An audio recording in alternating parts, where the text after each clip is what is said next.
Welcome back. It is Monday, April 22nd, and the MLB R5 best bets are on the way. It's Austin, joined by Logan. Let's dive into a recap from yesterday. An 0-3 day, just a terrible day all around. I mean, it's been a roller coaster the last few days. We reverse swept on Friday, then we swept the board on Saturday and reverse swept yesterday. Let's talk about it. Phillies and White Sox under 7.5.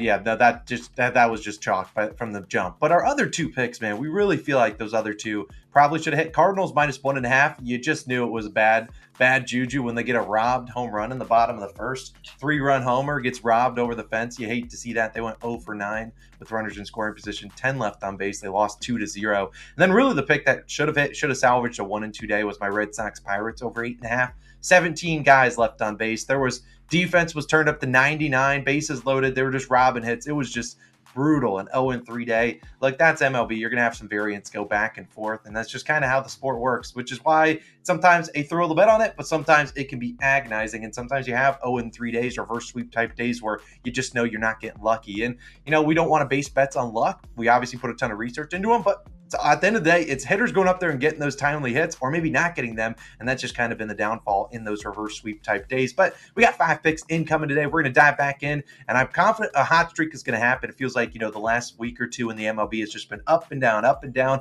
Eventually, we're going to hit in that hot streak and go on a, 10-0 run, really build up that units, which is right around 8 right now. We're going to get in that 20-unit sphere soon. But our first pick of the day, as you guys know, it is a Monday. So our added hit parlay will be live down below in the pinned comment and in the description. It is the one on Odds Checker. It's free. Done a pretty good job on these this season. Got a little bit unlucky last week with a lot of guys hitting hard hit balls right at defenders. I'm confident that last week, I'm confident that we get some hits going today. We're going to cook it up right after we post this video. We, like I said, live a little bit later on after the video drops in the pinned comment, in the description, and at the end of the video. That's our first pick of the day. But the second one, I'm going to throw it to Logan. He's got a pick in the earliest game of the slate, the only early game. So make sure you lock this one in early. What are you taking in that Yankees Athletics game, Logan? Yeah, starting with the early game, it'll set the tone for the day. Is it going to be a good day or is it going to be maybe a mediocre day? I think it's a great day. I'm taking the Yankees on the run line, -1.5, -115 odds on FanDuel is your best value.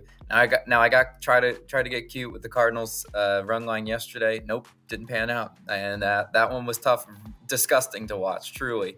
Now we have an early start for this one, so again, if you want to tail me on this one, go ahead. If you want to take the A's, be my guest. I don't envy the A's, though, in this spot, who traveled and have to start this game at 1 o'clock. That's kind of tough. You got to travel from Cleveland, start an early game in Yankee Stadium against the Yankees team that's been pretty decent this year. I know it's very square, but I have to take a shot on the Yankees today. I just cannot ignore this matchup. And typically, I do stay away from the very square public teams like Yankees, Dodgers, etc. But I have to take the Yankees in this spot, and if they burn me, well, then I'll take a break from run line. Carlos Rodon is starting for the Yankees, 3.66 ERA and a 1.68 WHIP. Obviously, I'd like that WHIP to be a little bit lower, but the ERA is fine. And the A's are only hitting 220 against lefties as a team. Rodon has a 7.5 K prop line. Obviously, you're getting plus value on the over there, but is that something he hasn't hit once this year? Actually hasn't come close to that in most starts. I think Rodon does come out and deal today. The A's are an offense that he should have his way with. They're 29th in runs scored. It's just an offense that I just don't really know when they are going to show up. And again, I mentioned kind of tough spot. You travel, have an early start time in this one. I could see Carlos Rodon having several innings pitched scoreless. And then the real reason I'm backing the Yankees pretty comfortably is their matchup with J.P. Sears, 4.35 ERA and a 1.16 WHIP. J.P. Sears' numbers look pretty mediocre. You might not see this one coming, but Sears has straight blue circles on Baseball Savant, which personally I think is telling us a lot. It's telling us that he's been lucky because his expected ERA, 4.94, a little bit higher, flirting near 5. And my theory will be put to the test today against the Yankees lineup that has his number. My theory is hard regression is coming for JP Sears. It's not because I think he's a bad pitcher. It's just I think if you look at like the JP Sears masterclass against the Rangers, he was just getting a really lucky with just a bunch of ground ball out. And I just think against a team against like the Yankees, that's going to be tough today because the Sears faced the Yankees twice last year. He gave up 5 earned runs in each of those starts. They have his number. being only the 6th percentile in ground ball percentage is where he could really have trouble in Yankee Stadium today. Like I said, I think that Rangers game was more fluky because he doesn't typically get ground ball outs. He's typically a fly ball pitcher in a Yankee Stadium with a short right field porch. That could be trouble today. And as a team, the Yankees are hitting .314 with an expected batting average of .331 in 37 plate appearances against Sears. They're also expected slugging .703. They should hit Sears today. And if they don't, well, then I was just totally off on this one, but I think they do get to him. And then we look at the bullpens. Oakland 7th in bullpen ERA, Yankees 6th in bullpen ERA. I'm optimistic the damage can be done after the first 5, and the Yankees bullpen holds the cover for us. If you want to pick Yankees first 5, well, you're going to have to lay the -1.5 run line, which is really tough. You got to lead by 2 through 5. I'd rather just take the full game and trust that the Yankees do pull away and their bullpen keeps the lead. Give me the Yankees on the run line as my best favorite pick of the day. Austin, where are you going for yours? Yeah, I'm actually going to pitcher prop. We haven't taken one of these in a few days, but we've been pretty good on them. A minus, my 1 strikeout prop, but we've been doing pretty well on the pitcher props. We're going to dive into this one. Actually, it's an under, and it's not a K prop. We're actually going to Brady Singer of the Kansas City Royals, under 17.5 pitching outs, -120 on Bet365. Now, if you're on FanDuel, I got no real pivot for you because they don't offer an outs line. I don't really love Brady Singer's under in Ks, which is like 4.5, which we'll talk more about in a second.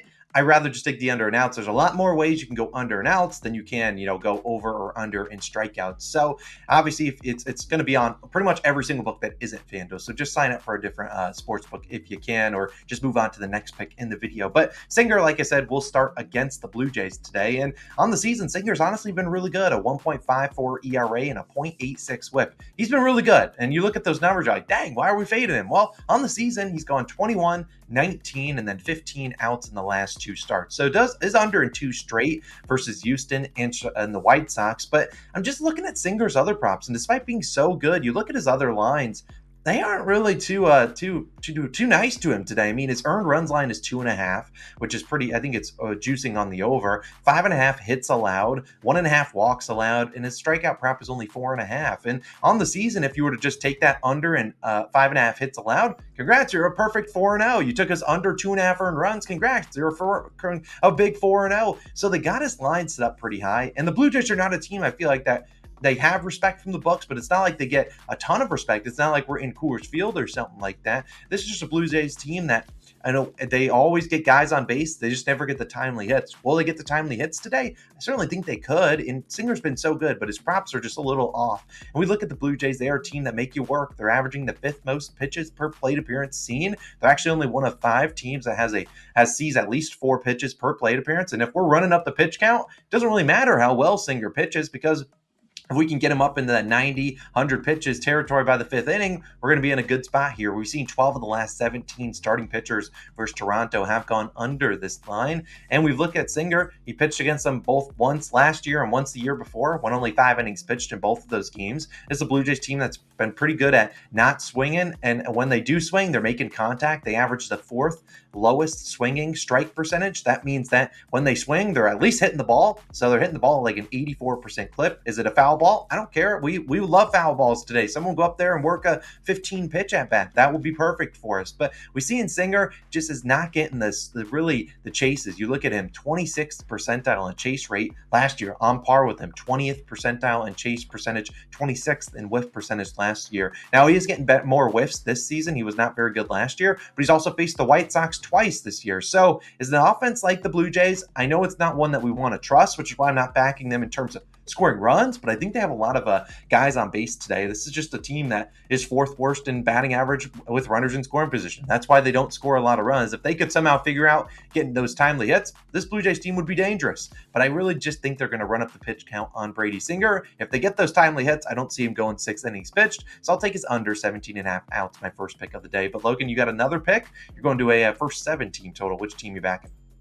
Yeah, I'm back in the Atlanta Braves. I'm taking their first 7 team total over 4.5. Plus 105 odds on DraftKings is your best value there. I love the plus value I'm getting on this one, by the way. That's what really drew me to this bet. Now, a pivot, if you're like, Logan, I don't have first 7, I can't bet on DraftKings, whatever. Just take the Braves team total over 5.5 for the full game. The reason I'm taking the first 7, though, is because if you do the math, you need an extra run in the 8th inning because they're probably not going to bat in the 9th inning. So if you're taking the full game team total, you're going to probably get one less at bat there. First 7 accounts for all of that, and I do like the Braves to get to Weathers and this Marlins bullpen. Again, if you want to take the full game over 5.5, I also do give that the stamp of my approval. It's just going to be a little bit tougher to cash that one. Now, who's starting for the Marlins? I already mentioned it. It's Ryan Weathers, 2.7 ERA and a 1.35 WHIP. The ERA, don't let the ERA fool you though. For Ryan Weathers, his expected ERA is 4.97. This is not a sub 3 ERA guy. And if it is, well, I know nothing then, apparently. Weathers is a soft tossing batting practice type pitcher. I mean that in the most disrespectful way, guys. I've seen what he is. I've seen him year after year. He'll come out and have some solid starts, but guy is not that great. 11th percentile in barrel percentage, 35th percentile in ground ball percentage, 37th percentile in walk percentage. This guy allows a ton of base runners. Sometimes he is off the hook. In some of his starts, I've looked, and I just think the offenses haven't shown up. It's not because of good Ryan Weathers. It's just the team won't hit with runners in scoring position. Well, now this is the Braves team, and in 21 plate appearances, the Braves have a 286 batting average with a 308 expected batting average. If he wiggles his way out of trouble against the Braves, I mean, hats off to you. But this Braves offense should be able to get to Ryan Weathers. The Braves are 8th in batting average against lefties. After scoring 3 in the first inning yesterday, the Braves offense went cold. For the rest of the game, pretty much, they scored 1 run later in that game, but that's just not the Braves offense.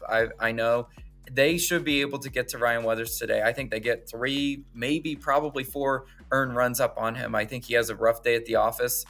The bats will heat back up against Weathers, and then you even probably get a couple innings of Marlins bullpen, which, 5.3 ERA for the Marlins bullpen. I just see a ton of runs in this one for the Braves. Yes, it is square back in the Braves and the Yankees, but I don't really care. I want to attack Ryan Weathers today, and I want the Braves for a 7-team total at plus value. I love that pick. Austin, you got another one for us. Where are you going? Yeah, I'm actually going another team total like you are, but I'm actually just going to a first 5 team total here. I considered their first 7, but I'll just do the first 5. And I'm going to talk about the Rockies, who I'm taking first 5 team total over 1.5. A little juiced, minus 145, but personally, I just don't think that should be 1.5. I think the line should be 2.5 for plus money. And if it does move there, maybe I'd put a half unit on that. Now, if you're on FanDuel, obviously a lot of books do not offer, the first 5 team totals and things of that nature. So my pivot would be a first 5 same game parlay for my FanDuel people. That'd be Rockies plus 3.5 and the over 3.5 in the first 5. I think the Padres put up some runs too, but I also think the Rockies can contribute to that. Just combined Rockies and Padres for the Padres. But let's talk about why I think we get to Dylan Cease today. Now, Cease has actually pitched really, really well so far this season. I mean, he's been dialed in. I mean, you just look at his stats: 1.99 ERA and a 0.93 WHIP through 4 starts. However, I think he comes into a little bit of trouble today in Coors Field because no one would expect it there. Now, he's only pitched actually once in Coors, and it was last year, and he did not pitch well. 4 2/3, 7 hits, 2 walks, 5 runs, 4 earned runs. He struggled, and a lot of pitchers tend to struggle in Coors Field, where we should see the weather get back to what we're used to. It's about, I think the high is 72 in Denver today, so probably around in the mid-60s by first pitch. Not like the cold snow that they were getting the past few days before yesterday's doubleheader. But I think the Rockies are an offense that, while no one really wants to trust them, they have decent bats in there. They're batting 244 versus right-handed pitchers, which is 9th best in majors. They're going to get guys on base. It just comes down to whether they can hit them in. And I think they have chances today. I mean, well, you look at Cease, he's allowed 2 walks in all 4 of his starts. And like I said, in Coors, when you're maybe not getting the same spin like you might get on your other pitches, maybe you're walking guys, missing location. If you miss location in Coors Field, this is a Rockies team that obviously plays there. They know how to hit those balls and do something with them. And I think the Rockies get plenty of chances today. You're looking at Cease's other props. His hits allowed prop is sitting at 5.5. Sure, it's juiced to the under. I don't think he's given up more than 4 hits this season. So, and you also look at his earned runs prop, sitting at 2.5, juiced on the over. His outs line is only 16.5. We can afford errors here. We don't need to take Cease's earned runs line. We can afford errors. If the Padres want to throw something into the stands, good for us. We're fine there. I just think that while this is a little juicy, I think the Rockies will have plenty of chances today against Cease. Just comes down to maybe getting a timely hit here or there. Obviously, Cease does have the put away pitches. We're not calling Dylan Cease trash, but he's had 4 really good starts in a row. I just think maybe a bad start's going to come here. You wouldn't really expect it in Coors Field to be like everyone's going to be hammering the Padres today because they're facing Austin Gomber, who is arguably sometimes batting practice. Maybe the Rockies stand up a little bit. Yesterday in the second doubleheader, they did not really get anything going, so maybe they're sitting on some hits and runs here today. So I really like the Rockies. I know it's nasty. I know it's juiced at 1.5 -145. I've only taken a 1.5 team total before, and it was the Orioles, and they came through. Hopefully the Rockies can come through again for me today. I like the Rockies' first 5 team total over 1.5. But right now, we would normally talk about Nerfy Nation. However, there really was not, and there really was not a Nerfy week that we looked at. We were going to take the Rays Tigers, which was about -140. That's a little nasty for business. Logan, was there any other one that you considered? Looking at the slate again, I just don't think so. I mean, that was the one that I probably would have shipped, but at those odds, no, absolutely not. You know how aggressive the Rays are on the base paths, especially in the first inning. Randy reaches, he's going to try to steal. Any of those guys try to steal. Let's just stick with the five. We got enough of a big We got Monday enough card. action on the slate. We didn't want to force a -140. Although if today's a bad day, maybe the Nerfy is needed every day for good vibes. Because I feel like every day we don't do a Nerfy, the vibes just go down. But really like the 5 picks today. Like I said, the fifth one would be that added hit parlay on odds checker. Go check it out in the pinned comment description, and I'll link it right now on the screen when it is live around 9:30 a.m. Eastern time. Let's bounce back after yesterday's debacle. It's Sunday baseball. Sometimes that's how it be. Sometimes, but we're bouncing back. We're going 5-0 today. We'll see you guys back again tomorrow with the brooms out. We'll see you then. Peace.